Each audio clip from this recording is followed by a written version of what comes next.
Keruwit ura penha da ka hat-trick kum taru penlimno ka Barcelona ka Sevilla da Sanda Arkol ha ka jinglekai ha ka La Liga ne kamit. Kadba ka Liverpool kle khajamar sikol bar ka Tottenham ha ka Premier League. Bat ka Manchester United klub penlimno ka Aston Villa da Laila Wekor. Ka Barcelona mentah kla tambiang sa sapon ya ka Real Madrid ha ka mujikan pon ha ka La Liga.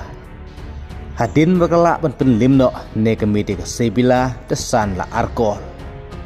Kumta ke Barcelona mata kladon new pepon hak kemujikan pon hak La Liga ke Real Madrid dripun dripon ke Atletico Madrid san pun new pon. Bat lingba ki arteli ki penalti ki ba urapan ha ulayo hak menit ke ba kendai bat ke menit ke ba arpui.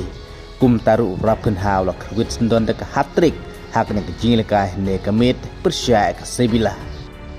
Hak menit kebalai peralayo sau Dani Olmo Sikol.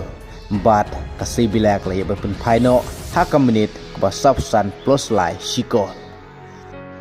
Bat urapin ha layo bing sai Sikol hak menit kebasan puai yak bal assist da Fermin Lopez. Bat ya kol kebasan layo da Jokan Salo hak menit kebahan rupau. Bat ke Sevilla kali berpenpai sasikol hak menit ke kendai pau plus a. Kumta penlimno ke Barcelona ke Sevilla desan la Arkol hak ke jinglekai hak ke La Liga. Hak ke mentak la tambiang sesapon ya ke Real Madrid hak ke mij kenpon.